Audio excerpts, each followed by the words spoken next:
Sergeant Dan Marshall.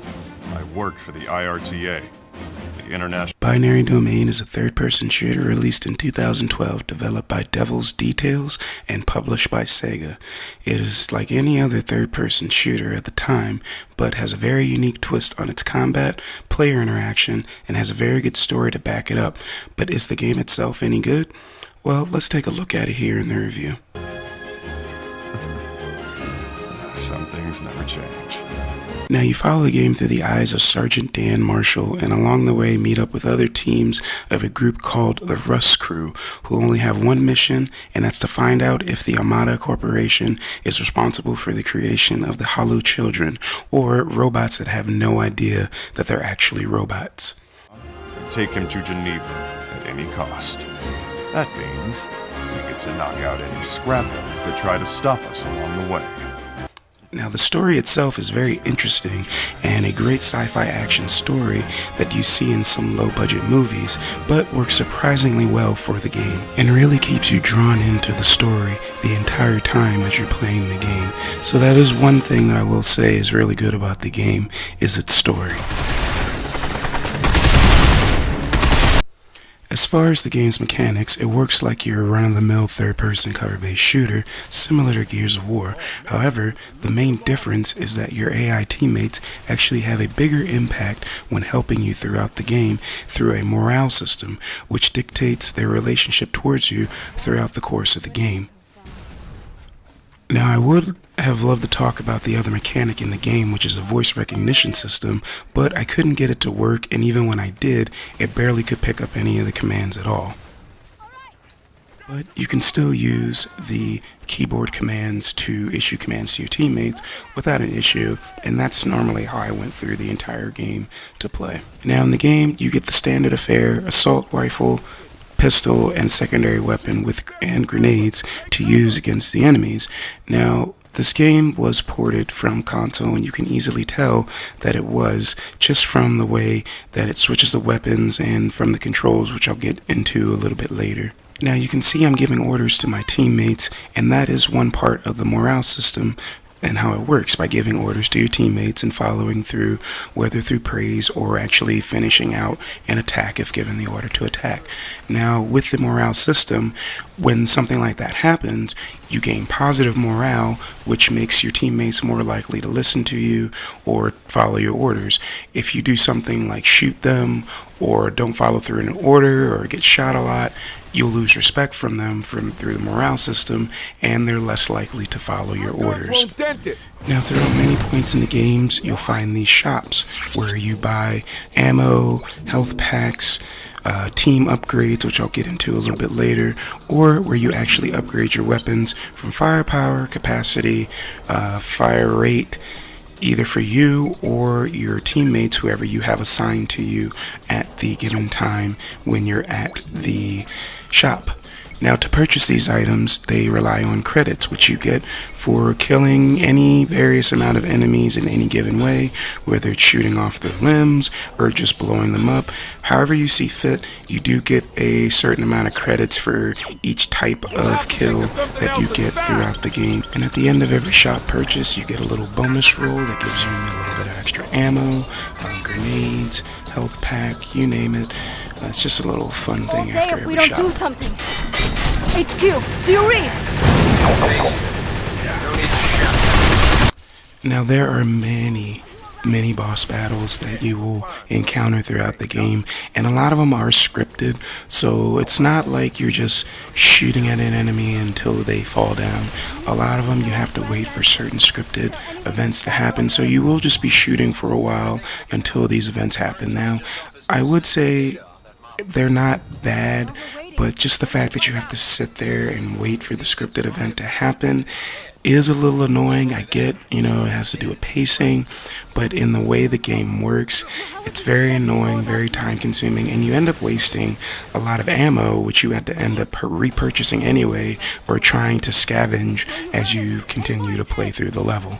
Check out its drive system. If someone jumped onto it from the roof. Dan, you're the man for the job. He's here. What? He's watching us through this scraphead.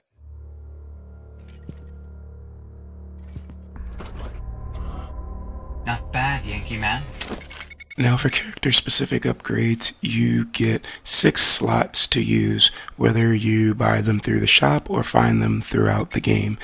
And through these slots, you just either equip the specific shapes to fill the slots up, some of them taking up 3, 2 spaces, or single spaces, and this is what you have to work with. So you take the accompanying nano machine that gives you the upgrade that you want, place it in the slot, and just basically complete the puzzle.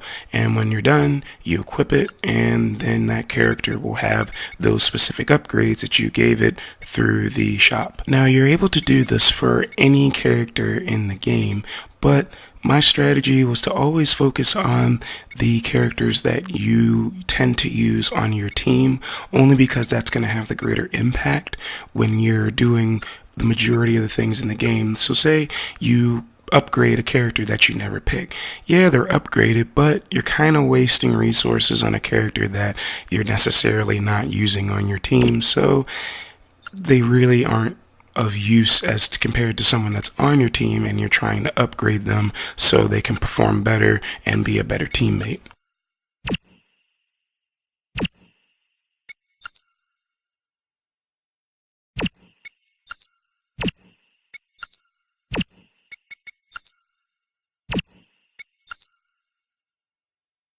They're surrounding us! What will we do? Hold on this year! Whoa! Better hang on tight, people! Don't stop, yo! Keep flooring it! Now I did mention earlier this is a console port, and this is where I wanted to get into the controls. I'm playing the game with a keyboard and mouse, so I feel that especially for a shooter, this would be, pretty good as far as accuracy. The controls are awful for this game. Awful. I usually find myself fighting with the controls a lot just because everything's swinging around or not accurate.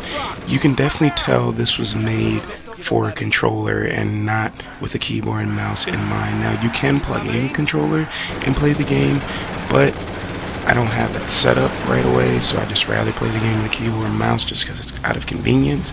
But you can really tell the controls are not set up for a keyboard and mouse, and it's sad because the game is good, it's just the controls are just very, very bad. And there are a lot of people in the forums that talk about this, and there is a way to fix it through editing lines in the code in the game, in the game file. Now I didn't do that just because I want to play the game as is for this review, but just the fact that you have to do all that to get semi-better controls for keyboard and mouse just shows that this is another poor port for PC like we've seen in many other games in the past. Oh, again? Now there is something I want to touch on the boss battles. They are very unfair in the sense that the game will make you get hit. There is opportunities where you just cannot dodge an enemy, even with you running behind cover, running away from them, just because of the way everything's scripted. You just cannot run away and you're gonna get hit.